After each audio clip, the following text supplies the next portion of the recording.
Okay, so this is the time Sirish is driving now, and I'm asking the questions. So let's start. Sirish, favorite driving movie? Oh, on any Sunday, I think Le Mans. Le There Mans, is- Steve McQueen? Yeah, the Steve McQueen one. I Yeah. think that. Even Bullet, no storyline, no nothing, Mhm. but great sequences. I think the movie that actually brought me to tears was Senna. So I think that would rate as the finest. That's a documentary, but that's not. It's not a movie. I think that's a personal thing. It's not a driving movie per se. But you Yeah. can't So move- then I would think maybe Le Mans. Le Mans? Okay. Yeah. Did you see the opening sequence of Six Underground? No, I did not. Oh my god. Okay. They destroyed Florence. But anyway. Oh, it's Sunday. When Yeah. we head back to India, Sunday. Okay. You must have gone on over 100 driving trips across the world. Which has- Hashtag blessed. Hashtag best. Which has been your most memorable? Which trip? So I'll tell you what, When you're on your okay. deathbed, which is the one you're going to remember? So, I'd say 3 or 4. Okay, the one that I really had a great time with was I think 6-7 years ago. We had gone to Maranello, Ferrari, obviously. We had so in the convoy there was a California. I was in the 458 with Adil, who is my mentor, Adil Jal Darukhanawala. He's the one who got me into Yeah. automotive journalism. Adil is the young man of Indian auto journalism. And we spent the entire day in the Ferrari talking about cars and motorsport and Ferrari and Italy and all of that.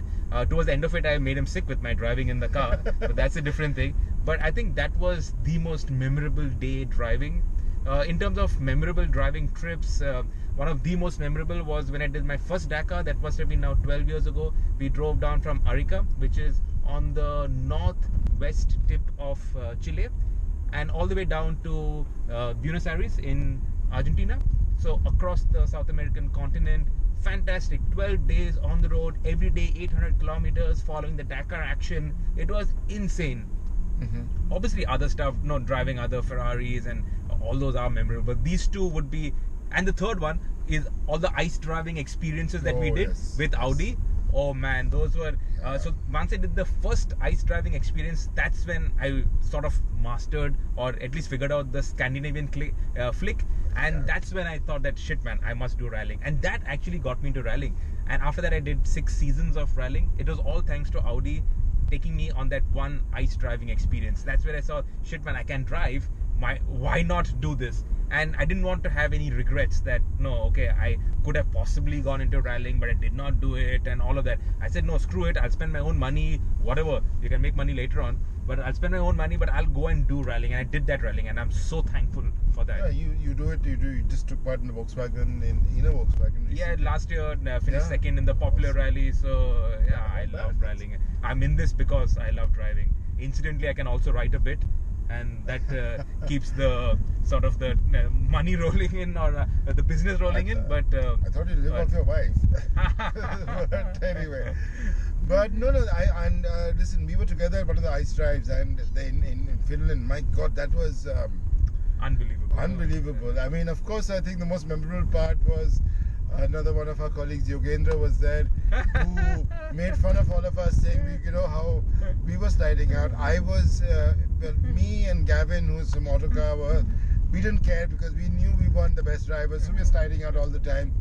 Yogendra and Aspi said, "Oh, you guys can't drive," and then of course Yogendra went and slid out right in front of everybody, and you should have heard the guffaws from everybody. I think it was like we had a blast, but yeah, we had a blast. That was a great trip. I mean, Yeah. it was so much fun. It was mightily cold. Yeah, unfortunately, that was the last time we all went and did a nice driving experience. Because after that, what happened? Oh, Dieselgate. Dieselgate.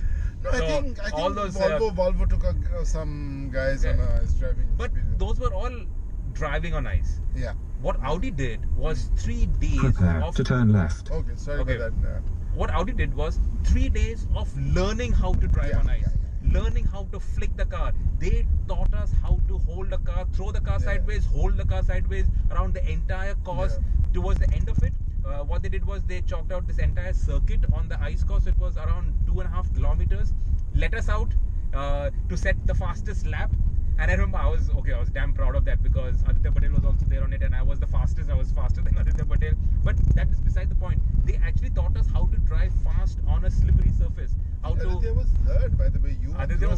You Yes. and Dhruv were both faster than Yeah. So, you know, sliding like the car it, around, yeah. holding Please it turn sideways. left after 300 meters. Okay. Nobody else does that because before we went for the Audi ice driving experience, I went with Fiat. We drove the Punto the first time on ice, and that was just an Italian sitting next to me and pulling the handbrake, and you're going, Now turn left. sliding the car around. But otherwise, this Audi thing was unbelievable. But I remember that. Please and, turn left. And I was one thing I do remember about that trip is, that's the time I actually learned how to do slow-mo on the iPhone camera.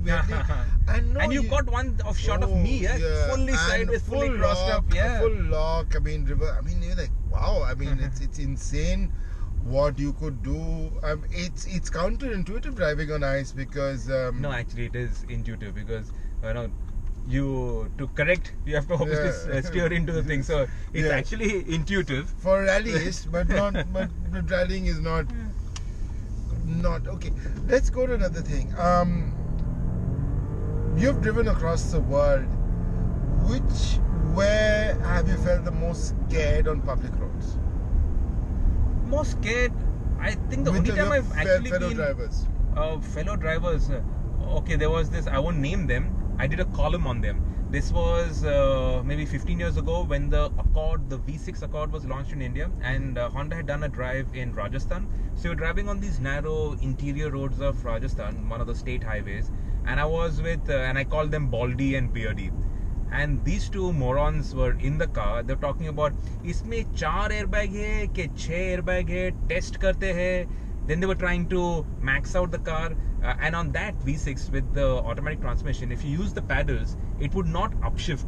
So this idiot had put it into third, and at third it was at 110 or 120 or something, and it was not going up. So they thought, no, okay, only 120 tak jati hai. And I was sitting in the back, and I thought, shit, man, I'm going to die. And if it had gone on for any longer, I would have stepped out and I would have walked back. And I did a column on it. I screamed at the Honda guys also for putting my life in danger. That was the most scared I have been in a car. And since then, I've always sat with people that I've trusted. No, guys like you, Aspi, Yogendra, guys that we travel with, who we've worked with, who we are comfortable with. Because let's not forget this line, what we do is a lot of fun. But also, when we're testing cars, things can go wrong. An accident by its very nature is something that you're not expecting, right? It comes all of a sudden. So when you're with somebody who has car control and who can get you out of a situation, you feel more comfortable. And the mark of a good driver to me is that the passenger should not be stepping on that imaginary brake pedal all the time. He should be comfortable. He or she should be comfortable. You have to be smooth. Like I don't know if I should say this on your thing, but when I tell my boys to driving is like making love to a woman. You have to be tender, you have to be gentle, you have to ease it in. So you're not in the rough stuff, huh? No. That's not the way you drive. You don't now grab a car by the scruff of its neck. Even when we rally, okay, everybody says when you rally you're like wrestling the car, but there is an art to it. There's poetry. I remember when I got into rallying, Vikram Matthias, so he was teaching me some tips, and I said that, shit man, I really have to grow a pair because you guys have nuts the size of footballs. And he said it is not balls, it is skill. Because the more skill you have in your brain, things slow down. So you can react quicker. You can anticipate. You prepare the car here for the corner there. You look ahead. You look at the horizon. You don't look at the tree that you're going to go into, but you look at the corner where you want to go. And that is what this teaches you. So to come back to it, you want to sit with somebody who has a bit of motorsport experience, guys like Aspi. You want to sit with somebody who's got a brain. Guys like you who aren't out there to prove anything to anybody. We are not here to set the fastest lap time. We are here to write the best story. For me, that is the competition. Evaluating a car isn't necessarily, as I was thinking, and after joining the ICOTI jury this year, it definitely made me realize much more. It's a lot more than just absolute sheer speed. I mean, I'm very impressed with braking. Braking is far more braking, handling, suspension. I mean, one thing I don't like about other drivers on the roads is that they don't trust their car enough. When they're going into a corner, they don't they can go a lot faster, right? Yeah. And that's what, even in motorsport, no? 7 out of 10 times, that corner that you spun or you went off, the car could probably have made it. But of course, those 3 times that the car wouldn't have made it and you tried to go through it, that is when the really big accidents happen. So cars are actually slightly more capable than what we give them credit for. But you always respect your machine. Now, Sirish, you've been, of course, you know, on your Instagram, you put pictures, you know, when you started your love for cars, you've been driving cars for what, 30 odd years, I guess now. What is the most memorable car you've owned? My rally car. Because The Polo? the Polo, yeah. The thing with rallying is that it takes you on the highest of highs. Okay. And the very next rally, it brings you to the lowest of lows. You know, at one time it's your birthday, you set the fastest time on the day, and this happened to me. Okay, so we were doing the Chennai rally on Saturday. It was my birthday. I think it was my 35th birthday. And that day, at the end of the day, I was on the top. I was the fastest in my category. I was leading the championship. The next day, all engine mounts broke, the gearbox mount broke, and the car was wrecked. And that's when that whole season from there, it was downhill. So one day you're at like a high, second day you're complete low, and that teaches your character. And the thing is with the rally car, because you're really pushing it also so hard, you treat it like a human being. You give it love and you hope and pray that it gives you love back. In a rally, if something happens, crashes are terrifying. You can hurt yourself. You just went to a WRC just a few weeks ago, right? Yeah. So the speeds are very high. Forget the WRC. In India also, the speeds are very high. What happened to Gaurav was What happened to Gaurav? Yeah. So there are so many other things that can happen in a rally apart from just what you are doing. Because a rally, by its very nature, is out in the open. Every corner is different. In a race, there are maybe say 16 corners on a racetrack. You know every 16 corner, you know the surface, you know the grip levels, you know the everything. In a rally, every single corner is new. So you're constantly anticipating, dealing with it. You're never driving at 10 tenths, you're driving at 9.5 tenths. So with the rally car, you treat it like a loved one, because you give it love and you hope and pray that it gives you love in return. And a lot of rallying is about the co-driver, right? I mean, the guy who's giving you a race notes. Your navigator, your co-driver, is your second wife, and during the rallies, he is your wife, because you're living together, you're eating together, you're doing everything together, and you have to have this sort of you need to gel. You need to be able to understand each other. You need to be on the same wavelength. If a co-driver and a driver don't gel on a mental level, they aren't dear friends, you can never be quick. You trust the co-driver, and the co-driver trusts the driver, because a driver can make a mistake, go into a tree. So the co-driver needs to have that confidence that he's not going to put me into harm's way. An accident could happen, okay, and you know that something could happen, right? They're shooting us, so we'll just say hi to them. But otherwise, the gel, between a driver and a co-driver, that connection has to be extremely strong. And when that is strong, that's when you can really do well. When a co-driver says flat over 10 right, so that is you're probably in fifth gear. Fifth gear is about maybe 160 kilometers per hour. You're going over a crest, you don't know where the road is going. He's saying flat, 10 right, which is slight right, but you can keep the car flat. You have to have that ultimate faith in the co-driver that he's called out the right note, because if he hasn't, you're going to have such a big accident that your family, even your bank balance is never going to let you drive ever again. And of course, your wife also lets you drive. So I mean, I'm very lucky. Selena, she's the managing editor of our magazines also. So we work together.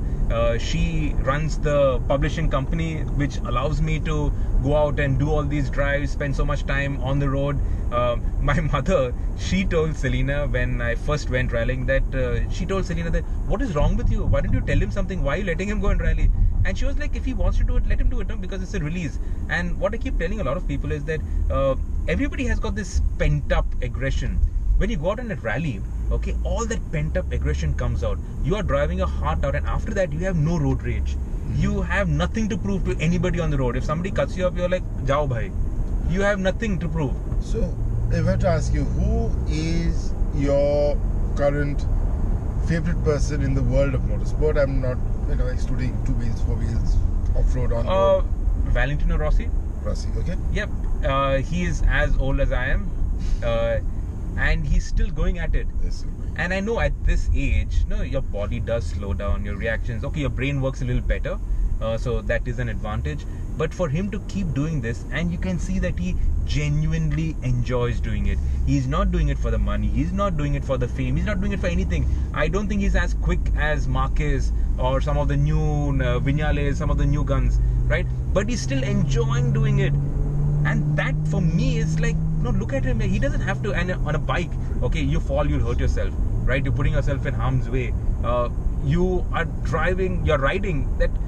It's unbelievable. Yeah, I also ride, and I know that riding is 100 times harder than driving. And for him to put himself into that, to train, to work harder and harder. And he says that now he does not party anymore. He used to be a party animal. He says his body can't take it anymore.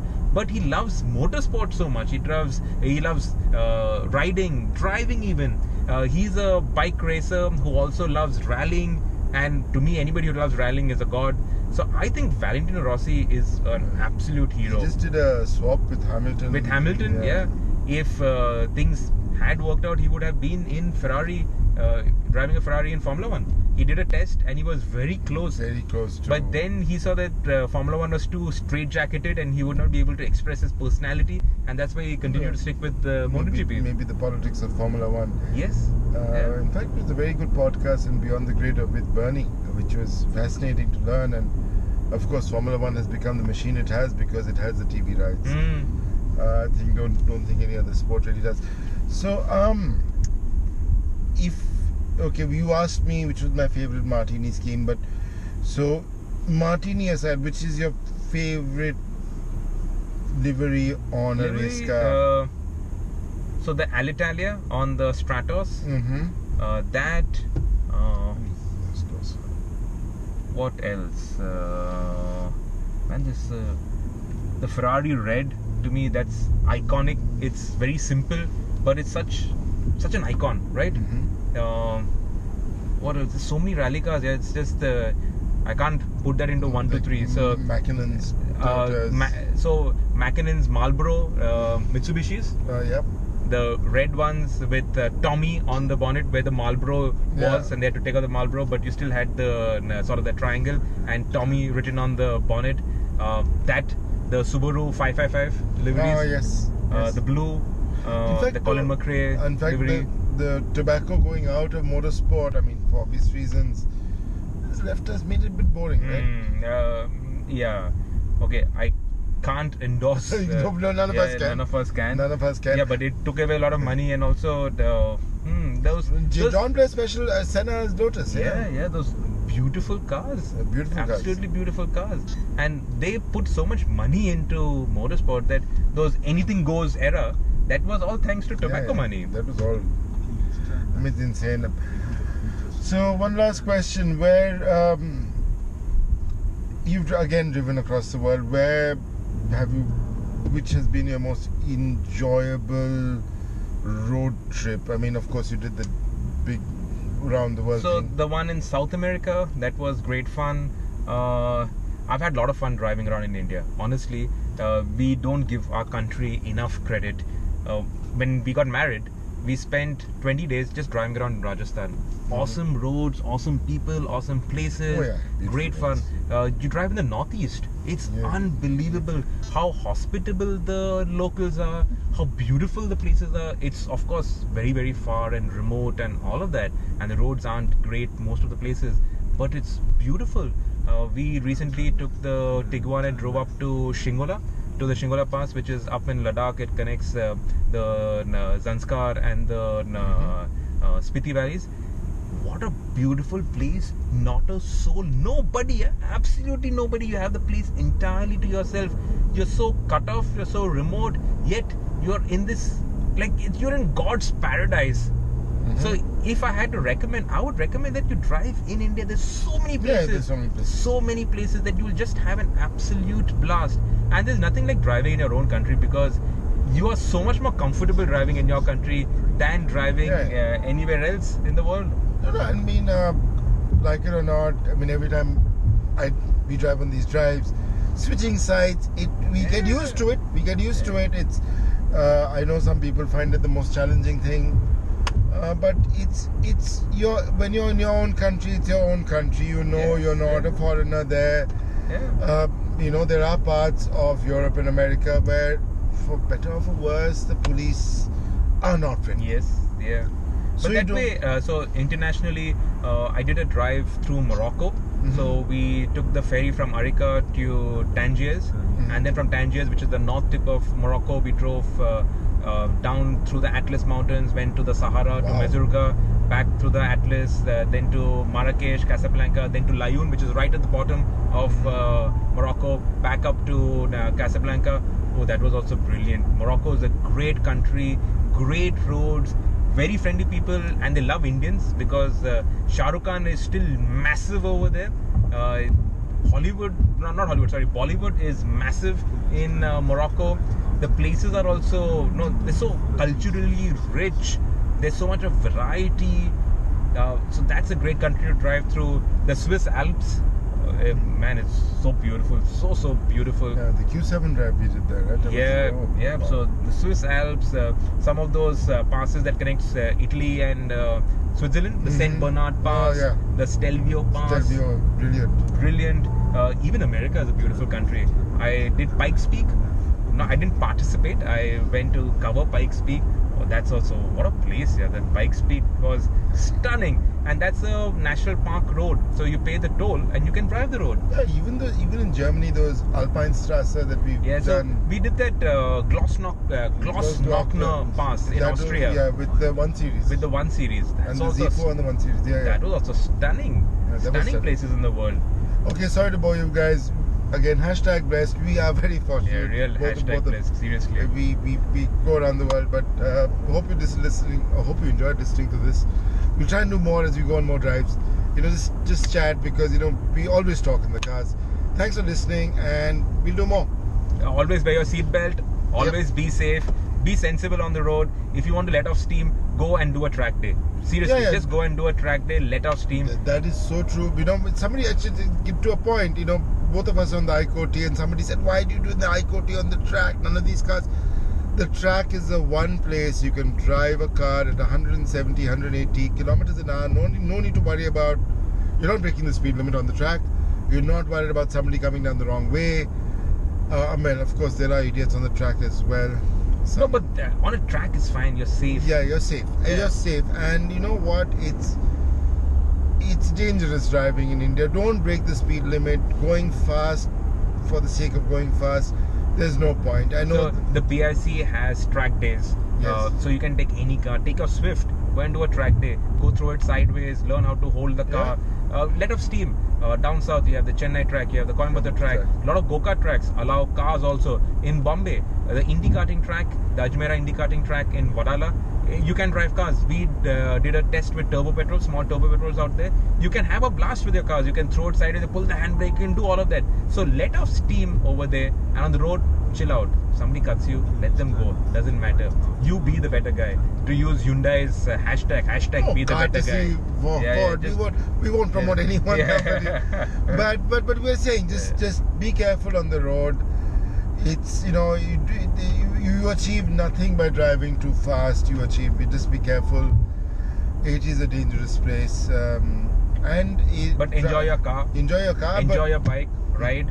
No, have fun. Cars and bikes are there to enjoy. They're not washing machines, right? Okay, when you drive to work or you're sitting in traffic, you couldn't care which car you are in. But when you drive a nice car, nothing puts a smile on your face like a nice road, good company, good music, lovely weather, great roads. Nothing like it. Really, there's nothing like it. And if you're driving on your commute, if you want to have a good time, one last plug. Sirish has a great podcast called The Thrill of Driving. So on your commute, you want to have a bit of fun. You can even hear me on that podcast, I think, coming up soon. Yeah. Or after this, I might have already been on by the time I post this. But if you're a commute, you feel bored, listen to that podcast. Thank you so much again for watching. Sorry for boring you if we did, but thanks again.